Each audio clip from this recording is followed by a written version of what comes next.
Hola, ¿qué tal? Y gracias por acompañarme en una nueva entrega de Las Buenas Páginas. En esta ocasión os traigo 5 lecturas que tienen algo en común. Pues sí, son autores que no son ni españoles ni franceses. 4 de ellos yo no los había leído nunca, es la primera vez que leí alguna obra de ellos. Son autores conocidos, al menos en 4 casos son muy conocidos. Son obras que van desde la más antigua, que se escribe en el siglo XIX, a la más moderna, que sale en 2024. Pero vamos a empezar y lo vamos a hacer ahora mismo con Oscar Wilde, El retrato de Dorian Gray. Esta es la novela, la única novela de Oscar Wilde, es de los autores que os vamos a presentar, es el autor que murió antes, puesto que murió en 1900. Su obra esencialmente es obra poética y obra teatral, es la única novela que tiene. Y qué novela, porque verdaderamente todos hemos oído hablar en algún momento, la hayamos o no leído, de el retrato de Dorian Gray, entre otras cosas porque ha sido llevada a la pantalla, a la gran pantalla, al cine. Yo no lo había leído, de hecho no he leído aún nada más de Oscar Wilde. Y después de enfrentarme a Dorian Gray, ¿me ha gustado? Sí. ¿Me ha entusiasmado? No. No sé si es porque, como yo ya conocía, como todos conocíamos, las líneas generales de la historia, a lo mejor estábamos esperando encontrar más, o nos habíamos imaginado que íbamos a encontrar más en esta única novela de Oscar Wilde, El retrato de Dorian Gray. En cualquier caso, era una lectura que yo tenía pendiente, está leída, y ahora me queda decidir si sigo leyendo a Oscar Wilde. Es verdad que es un gran escritor, pero, como os decía, esencialmente ha escrito teatro y poesía. Casi, para ser sincero, lo más interesante de Oscar Wilde, cuando yo veo qué es lo que se podría leer de él, no es tanto su obra como su biografía, porque la verdad que fue una vida verdaderamente, yo no sé si llamarla tormentosa, pero una vida desde luego nada convencional. Bien. Hay que leerlo. Reconozco que no es la obra que más me ha entusiasmado de todas las que he leído, pero vale la pena. Avanzamos en el siglo, dejamos el siglo XIX, más o menos, y llegamos al siglo XX, porque en el siglo XX escribe la obra Señor y perro Thomas Mann. Thomas Mann, premio Nobel de Literatura en 1929, alemán de nacimiento.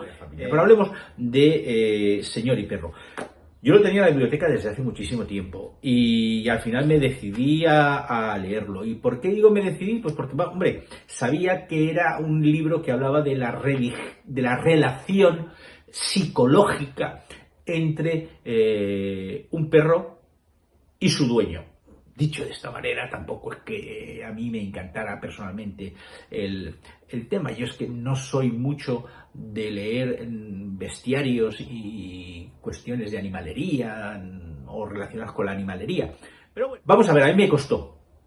Lo reconozco, había momentos en los que la descripción de 5 páginas del hocico del perro, pues, Bauchan, por cierto, pues me costaba. Pero yo reconozco efectivamente la calidad de esa descripción. Conozco el desarrollo de esa relación psicológica, sentimental, afectiva entre el dueño del perro y su perro. Léanla, sí. Esperen gran cosa de la novela.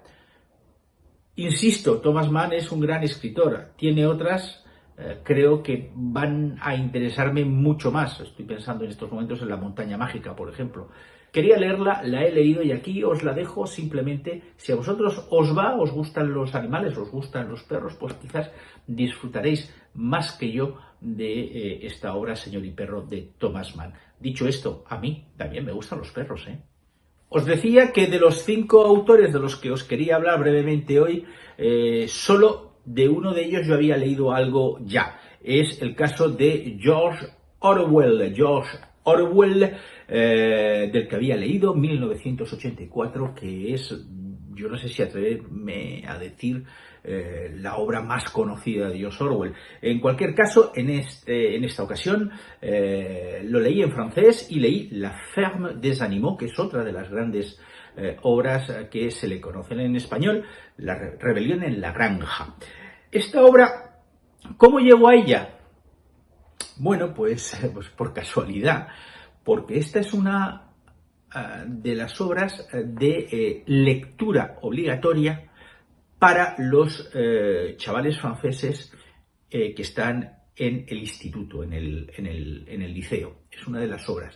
Entonces, quería leer algo, digamos, clásico entre comillas, es decir, que mereciese la pena por el autor y por la importancia de la obra, sin que ésta fuese pues el Quijote de Cervantes, un tocho, no. Y entonces, bueno, pues investigué en la biblioteca de mi hijo adolescente y pues caí en esta obra y me dije, mira, George Orwell, vamos a leer algo. Bueno, yo antes os decía que yo no soy mucho de obras de bestiario. Y vas y te lees La Rebelión en la Granja o La Ferme des Animaux, donde en el fondo está hablando de una granja y donde los animales se rebelan, donde los cerdos toman el control de la granja, donde los caballos son la fuerza bruta, donde las gallinas ponedoras son las que alimentan a la granja. En fin, en el fondo George Orwell lo que hizo es trasladar lo que podría ser la sociedad a una granja, en la que quienes mandaban y dominaban eran los animales. Y la verdad es que en ese aspecto está muy logrado. Como os digo, me costó poco tiempo leerla, me divirtió, sinceramente me divirtió. Y para mí no fue descubrir a Orwell, porque ya lo había visto, ya lo había leído hace muchísimos años cuando leí 1984, pero sí que es verdad que fue un descubrimiento agradable. Se lee muy rápidamente, ya te digo, es además una de las obras que aconsejan que lean los chavales de los institutos en Francia. Aquí os la dejo, George Orwell, La Ferme des Animaux, Rebelión en la Granja, y no olvidéis que George Orwell estuvo además en la Guerra de España, participó en la Guerra de España y de hecho tiene un libro que se llama Homenaje a Cataluña tras la Guerra Civil, y quería leerlo en las próximas semanas, porque la verdad es que me apetecía volver a leer a Orwell y después de esto me apetece aún más. Aquí os lo dejo. La Ferme des Animaux, Rebelión en la Granja, si lo queréis leer en español. Bueno, y vamos ahora a la cuarta lectura que quería presentaros brevemente. En este caso se trata de Italo Calvino. Italo Calvino, que es italiano, aunque nació en Cuba. Italo Calvino, del que yo tampoco había leído nada, en esta ocasión pues me ha pasado como con George Orwell, buscando en la biblioteca de mi hijo, pues caí con Italo Calvino. No lo había leído, pues lo voy a leer, y elegí Le Vicomte Pourfendu, lo leí en francés, el Vizconde de Mediado, de Mediado todo junto, en español si la buscáis. También es una de las obras que aconsejan a la lectura a los chavales que están en el bachiller. Forma parte de una trilogía que se llama Nuestros antepasados. También de lectura rápida, cuenta la historia de un vizconde que va a la guerra y un cañón lo parte en dos. Sí, pero no lo mata. Lo parte en dos, pero no lo mata. La medicina, los médicos salvan a una de las partes en las que ha quedado dividido, y él vuelve, su media parte, a sus tierras. Pero mira por dónde, la media parte que ha vuelto es la bala. Es el tipo borde, es el tipo sádico, es el tipo mala persona. Y en sus tierras lo pasan mal, lo pasan mal. Hay que decir que es que el vizconde había ido a luchar en Austria contra los turcos, y son los turcos los que se lo cargan por la mitad. Bueno, pues hasta ahí de acuerdo. Pero ¿qué pasa después? Que es que la segunda parte, segundo medio vizconde, no había muerto, sino que lo habían encontrado y se había recuperado. Y esa segunda mitad, pues es la mitad buena. Es la persona atenta, es la persona amable, es la persona que se interesa por los demás, es la persona que ayuda.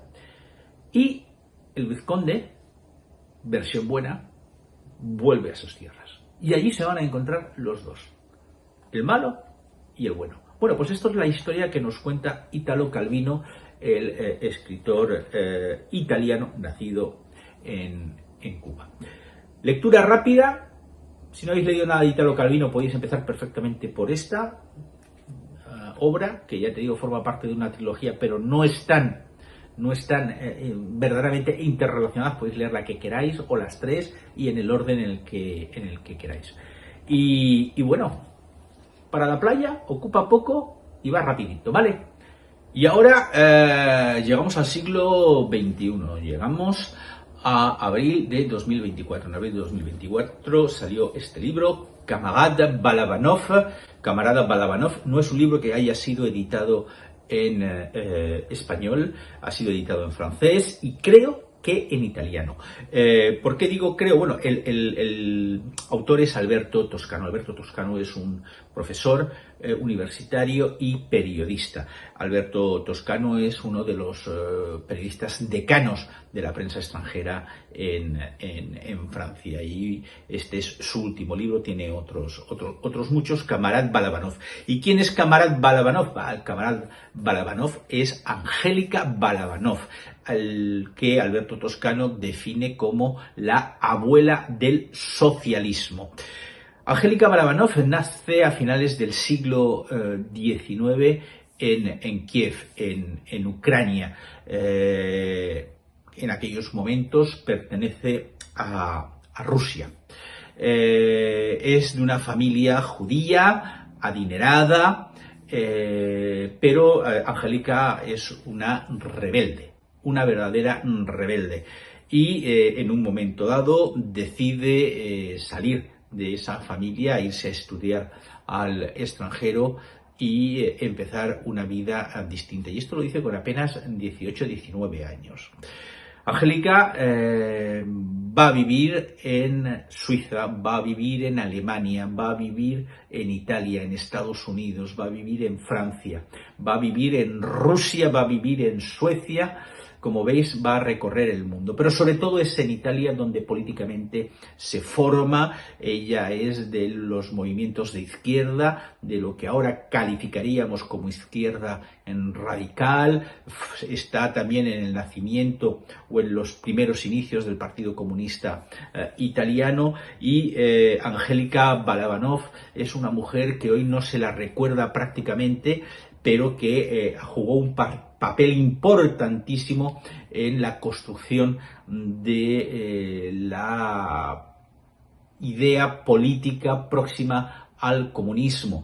De hecho, ella va a conocer y va a trabajar con Mussolini antes de que Mussolini se convierta en el fascista dictador en el que se convirtió en Italia. Ella va a conocer y trabajar con Stalin, con Trotsky, va a conocer y trabajar con Rosa Luxemburgo. Es una mujer que ha conocido a los grandes personajes de los movimientos de izquierda del siglo XX, de principios del siglo XX.